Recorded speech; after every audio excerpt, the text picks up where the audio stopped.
Hello friends, मैं अमित कुमार आप सबका स्वागत करता हूं अपने YouTube channel Kamakhya study circle में। दोस्तों, आज हम आधुनिक भारत का इतिहास पढ़ेंगे। आधुनिक भारत के इतिहास में भी उत्तर मुगल काल का समय। दोस्तों, उससे पहले मैं आपसे सबसे रिक्वेस्ट करूंगा दोस्तों कि आप हमारे चैनल को सब्सक्राइब कर लें, वीडियो को लाइक कर दें और ज़्यादा से ज़्यादा शेयर करें। दोस्तों, उत्तर मुगल काल के समय को जानने से पहले हमें ये समझना होगा कि मुगल काल जो इससे पहले का समय था वो बहुत ही ज़्यादा वर्चस्वशाली मुगल काल का समय था। लेकिन धीरे धीरे औरंगजेब के बाद से वो ऐसा डिक्लाइन होना शुरू हुआ कि वो एकदम ही ख़त्म हो गया। वो ऐसे क्या कारण थे, वो उन बिंदुओं को आज हम थोड़ा सा चर्चा करेंगे। पहले दोस्तों, सबसे पहला कारण माना जाता है कि औरंगजेब की नीतियाँ जो कि अकबर कालीन की नीतियों से बिल्कुल विपरीत थी। जैसे कि उसने जजिया कर द्वारा लगाया, तीर्थ यात्रा कर की शुरुआत कर दी, जिससे क्या हुआ कि जो गैर मुस्लिम वर्ग था वो उससे क्रोधित हो गया और उसके लिए अपने आप को मजबूत करने लगा कि हाँ, कि मैं इसके खिलाफ आवाज़ उठाऊंगा। औरंगजेब के बाद शासकों का कमज़ोर प्रशासनिक और अदूरदर्शी, यानी कि उनका प्रशासन इतना कमज़ोर हो गया था कि उन्हें पता ही नहीं होता था।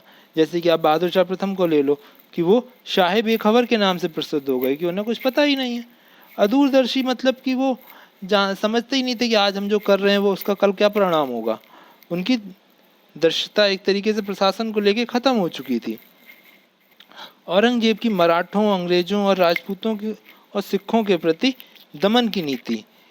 दोस्तों, ये सभी लोग अपने अपने दमन को लेकर प्रताड़ित थे, जो कि औरंगजेब की मृत्यु से अपने आप को फिर से पुनर्जीवित करने के लिए प्रयासरत हो गए और प्रांतीय राजाओं को छूट मिलना। प्रांतीय राजाएं उसके समय में छोटे छोटे राज्य थे, जैसे कि हमको पता है कि 500 कुछ राज्य होते थे। तो उस समय पे जो छोटे छोटे राज्य थे उन्होंने देखा कि जब औरंगजेब की मृत्यु हुई है और जो उसके उत्तराधिकारी हैं वो आपस में लड़ने लगे हैं, तो वो अपने आप को स्वतंत्र घोषित करने लगे। और इससे क्या हुआ कि मुगल काल का जो साम्राज्य था वो सिकुड़ने लगा। दोस्तों, उसके बाद हम लोग देखेंगे कि औरंगजेब के पुत्र, यानी कि जब मृत्यु हुई है तो उसी के बाद से तो उसका उत्तर मुगल काल शुरू हुआ है। तो उसके 5 पुत्र थे, मुअज्जम, आजम, कामबख्श, अकबर और मोहम्मद सुल्तान। तो दोस्तों, अकबर की मृत्यु मारवाड़ के अभियान पर हो गई थी जब औरंगजेब जीवित था तभी। और मोहम्मद सुल्तान की मृत्यु 1676 में औरंगजेब के जीवित रहते ही अधिक शराब पीने से हो गई थी। तो अब यहाँ पर 3 लोग बचते हैं, मुअज्जम, आजम, कामबख्श। लेकिन जो उस समय के लेखक हैं वो बताते हैं कि उस समय दरबार में आजम का वर्चस्व अच्छा था। लोगों का मानना था कि औरंगजेब के बाद जो शासक बनेगा वो आजम ही बनेगा। लेकिन हुआ क्या कि मुअज्जम ने आजम को मार दिया। कहाँ पर?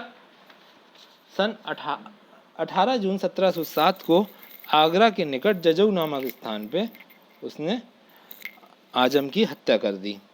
और हैदराबाद के निकट सन 1709 में कामबख्श को भी उसने मार दिया और स्वयं को शाह बेखबर के नाम, बहादुर शाह प्रथम के नाम से गद्दी पर बैठ गया। दोस्तों, उससे पहले जब हम बहादुर शाह प्रथम के बारे में देखें, उससे पहले एक नज़र हम उत्तर मुगल काल के शासक के क्रमों पर डाल लेते हैं कि कौन कौन से शासक हुए। क्योंकि एग्ज़ाम में जो पीसीएस और यूपीएससी के लेवल के एग्ज़ाम होते हैं उसमें कभी कभी वो 4 शासक के नाम दे देगा आपको उत्तर मुगल काल के, और वो आपके क्रम लगाने को कह देता है। तो इसलिए हम उनके शासक के क्रम पर एक नज़र डाल लेते हैं। सबसे पहले आए बहादुर शाह प्रथम, उसके बाद में जहांदार शाह, उसके बाद फारुखशियर, फिर रफ़ी-उद-दौलत, फिर रफ़ी-उद-दौलत या रफ़ी-उद-दौला भी कहते हैं इनको, मोहम्मद शाह, यानी मोहम्मद शाह रंगीला के नाम से प्रसिद्ध हुए, अहमद शाह या मोहम्मद शाह, आलमगीर द्वितीय या अहमद शाह बहादुर और आलमगीर द्वितीय, फिर शाह आलम द्वितीय, फिर अकबर द्वितीय और फिर बहादुर शाह जफ़र द्वितीय। ये था दोस्तों उत्तर मुग़ल काल का क्रम। दोस्तों इसका आप एक बार स्क्रीनशॉट भी लेकर अपने पास रख लीजिए, क्योंकि आप इसको जब बार बार देखते रहेंगे तो आपको याद हो जाएगा। ठीक है ना, क्रम ऐसा है, नाम ऐसे हैं कि वो बार बार आप भूल जाएंगे। अब दोस्तों आपसे एक रिक्वेस्ट और करूँगा कि आप एक कागज़ और पेन, कॉपी और पेन लेकर और बैठिए, क्योंकि कुछ फैक्ट ऐसे होंगे जो इम्पोर्टेंट होंगे और उसको आप नोट डाउन करते जाइएगा जो मैं बोलूँगा। क्योंकि आपको जब स्लाइड देखेंगे आप तो आपको ऐसा लगेगा कि ये फैक्चुअल है, लेकिन मैं इसको एक कहानी की तरीके से आपको बताना चाहता हूँ, क्योंकि इतिहास अगर आप कहानी की तरीके से देखेंगे तो वो आपको अच्छी तरह याद रहेगा। ठीक है दोस्तों, अब शुरू करते हैं। बहादुर शाह प्रथम, इसका असली नाम क्या था दोस्तों? जैसा हमने पहले बताया आपको, इसका असली नाम था मुअज्जम, और ये शाह बेखबर के नाम से प्रसिद्ध हुआ। क्योंकि ये दोस्तों ये शाह बेखबर के नाम से क्यों प्रसिद्ध हुआ? क्योंकि इसे खुद नहीं खबर रहती थी कि हमारे साम्राज्य में क्या हो रहा है, क्या होना है। और ये चाहता था कि हमारे जो शासन है वो शांतिपूर्ण तरीके से बीत जाए, किसी से लड़ाई झगड़ा ना करना पड़े। इसलिए इसने, कहा भी जाता है कि इसने शासन में शांति प्रियता की नीति अपनाई थी, और राजपूतों के खिलाफ मेल मिलाप की नीति, अंग्रेज और मराठों के प्रति ऊपरी तौर पर मेल मिलाप की नीति, और सिखों के खिलाफ इसने पुरस्कार व दंड की नीति। अब हम बात करेंगे ये कैसे अलग अलग नीतियाँ थीं। दोस्तों आप को जानना जरूरी है कि बहादुर शाह प्रथम ने राजपूतों के प्रति जय सिंह और अजीत सिंह को उनका राज्य जो था आमेर और मारवाड़ वो वापस कर दिए थे। इस तरीके से क्या हुआ, मेल मिलाप की नीति। लेकिन सूबेदारी वापस नहीं करी। सूबेदारी कहाँ की थी उनके पास? मालवा और गुजरात की, वो उसने वापस नहीं करी। अब बात करते हैं मराठों की। मराठों को उसने चौथ वसूलने का अधिकार नहीं दिया, लेकिन उसने जो मराठा शासक एक संभाजी के पुत्र साहू जी उसने कैद में थे, जिसे औरंगजेब ने कैद में किया था, वो उन्होंने उसको छोड़ दिया। और दोस्तों अगर हम बात करें सिखों के प्रति इसने दंड और पुरस्कार की नीति अपनाई। वो कैसे? क्योंकि उसने गुरु गोविंद सिंह को 5,000 रुपये की मनसबदारी प्रदान कर दी, और उसने बंदा बहादुर, जो कि गुरु गोविंद सिंह का एक बहुत ही मतलब कि एक तरीके से शिष्य था, बहुत ही खास शिष्य, उसने उसको कैद कर लिया था। बहादुर शाह प्रथम की मृत्यु सन 1712 में हुई थी।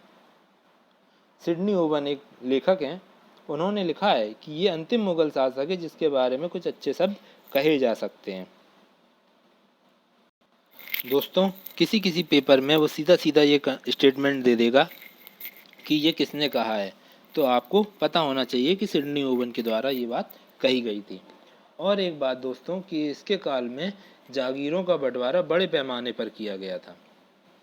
ठीक है दोस्तों, याद रखिएगा। अब दोस्तों बात करते हैं बहादुर शाह प्रथम के पुत्र यानी कि आगे का समय।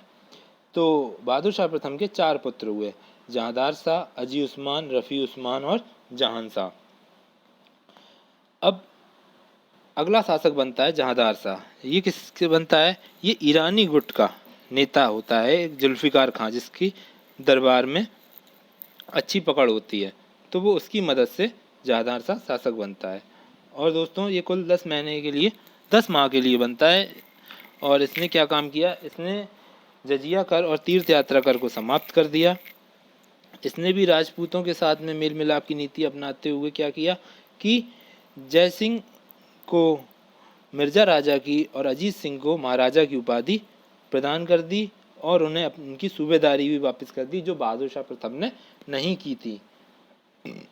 ठीक है दोस्तों, और इन्होंने मराठों को चौथ वसूलने का अधिकार दे दिया। चौथ क्या होता है दोस्तों कि मराठे लोग जिस राज्य पर हमला करके जिसको जीत लेते थे, तो उसको उस राजा को वापस कर देते थे और उसकी संपत्ति का 1/4 हिस्सा ले लेते थे, जिसको वो चौथ वसूल कहते थे।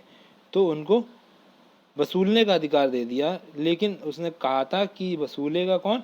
मुगल अधिकारी। ये इनका एक अजीब तरीके का फैसला था कि वसूलेंगे, मुगल अधिकारी दे देंगे साहब मराठों को। और इसके काल में एक लाल कौर नाम की कन्या का भी विशेष प्रभाव देखने को मिलता है, जो कि एक वैश्या थी। ठीक है दोस्तों, इसका समय कुल 10 माह रहा और इसके समय पर जागीरों का वितरण बंद कर दिया गया, यानी प्रतिबंध लगा दिया गया। अगला शासक आता है दोस्तों फर्रुखशियर। फर्रुखशियर किसकी किसकी मदद से बैठा था? ये आपके दोस्तों ये सैयद बंधुओं की मदद से बैठा था। और ये था कौन?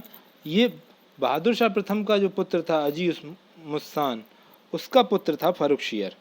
ठीक है दोस्तों, अब जो सैयद बंधु कौन थे ये देख लेते हैं। सैयद बंधु दो लोग थे, एक का नाम था हुसैन अली, एक का नाम था अब्दुल्ला खान। अब हुसैन अली और अब्दुल्ला खान ये कौन थे? हुसैन अली और अब्दुल्ला खान को सैयद बंधु के नाम से जाना जाता है। हुसैन अली कौन था? पटना का गवर्नर था और अब्दुल्ला खान इलाहाबाद का गवर्नर था। जी दोस्तों, याद कैसे रखेंगे कि कौन पटना का था, कौन इलाहाबाद का था? तो अब्दुल्ला का ए और इलाहाबाद का भी ए होता है। इलाहाबाद की स्पेलिंग क्या होती थी? ALLAHABAD। तो ए मेल करके तो अब्दुल्ला कहाँ का हो गया? इलाहाबाद का। और हुसैन अली कहाँ का हो गया? बचा हुआ पटना का। तो वो दोनों वहाँ के हो गए। तो जब इसने, और ये दोनों सैयद बंधु कौन थे? ये बरहा पश्चिमी उत्तर प्रदेश के सैयद थे, इसलिए इन्हें सैयद बंधु कहा जाता था।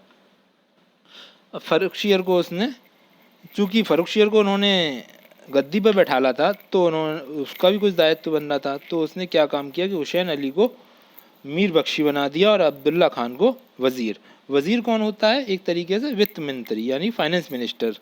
और हुसैन अली कौन होता था? मीर बख्शी यानी कि सेनापति।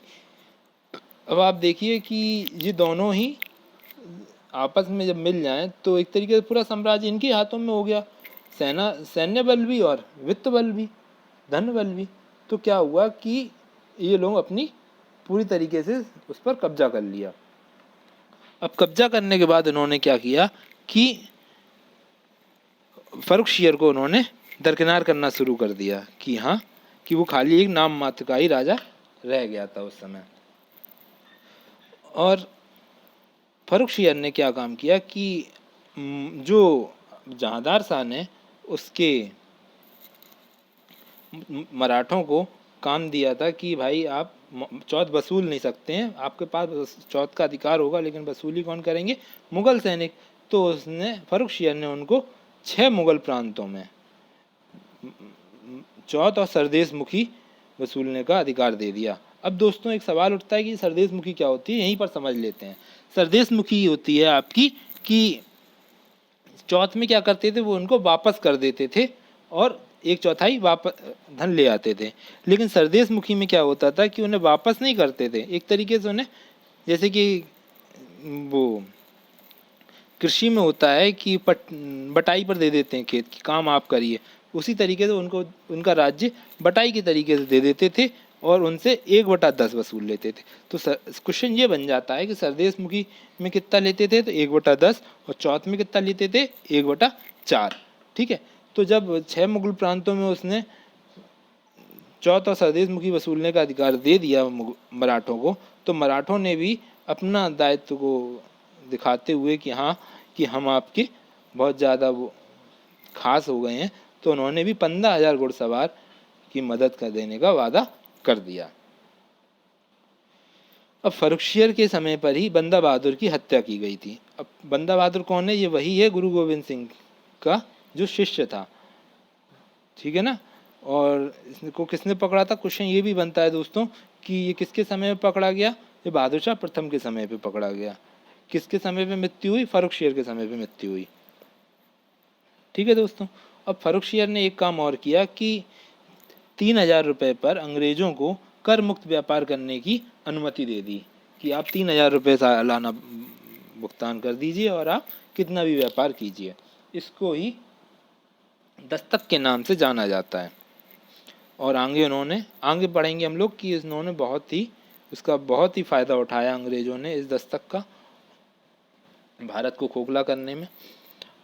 अब दोस्तों हुआ क्या कि आप कहानी को समझने की कोशिश कीजिएगा कि फर्रुखशियर शासक है और अब्दुल्ला खान और हुसैन अली ये दोनों उसके सहायक पे हैं। लेकिन हुआ क्या कि फ़र्रुखशियर इन दोनों को मारने की प्लानिंग बना लेता है।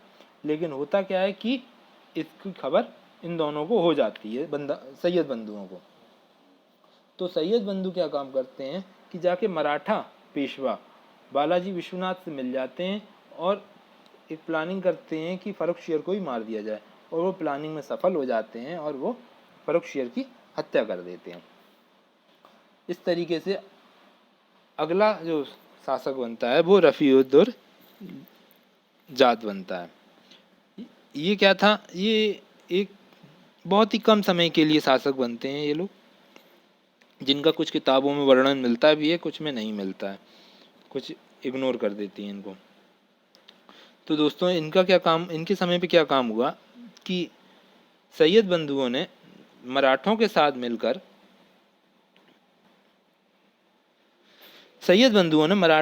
मिलकर जिस पर संधि की थी, तो उस पर हस्ताक्षर मुगल शासक के तौर पे जिसने किए थे वो रफ़ीउद्दौला ने था। और दोस्तों एक बात और कि जो औरंगजेब का पुत्र था अकबर, ठीक है, जो मालवा के अभियान पर मारा गया था, तो उसका एक पुत्र था निकुशियर। इसने आगरा में विद्रोह कर दिया था। वो किसके काल में किया था? वो इसी के काल में किया था, रफ़ीउद्दौला के काल में, और अपने आप को मुगल बादशाह घोषित कर लिया था। और इसकी मृत्यु कैसे हुई थी दोस्तों? अधिक शराब पीने के कारण हुई थी। अगला आता है दोस्तों रफ़ीउद्दौला। रफ़ीउद्दौला कौन था कि ये भी एक बहुत ही शॉर्ट टर्म राजा थे और अपने आप को ये शाहजहाँ द्वितीय कहते थे और अफीम का नशा करते थे, और इनकी मृत्यु पेचिस के कारण हो गई थी। और इससे ज़्यादा इनके बारे में देखने को कहीं कुछ नहीं मिलता है दोस्तों। तो दोस्तों धन्यवाद आपको हमारा वीडियो देखने के लिए। अगला पार्ट हम इस चीज़ का, उत्तर मुगल शासनकाल का, हम आपके साथ जल्दी ही लेकर आएंगे। तब तक के लिए आप इसको देखते रहिए, लाइक करिए, सब्सक्राइब करिए और शेयर करना ना भूलिए। धन्यवाद दोस्तों।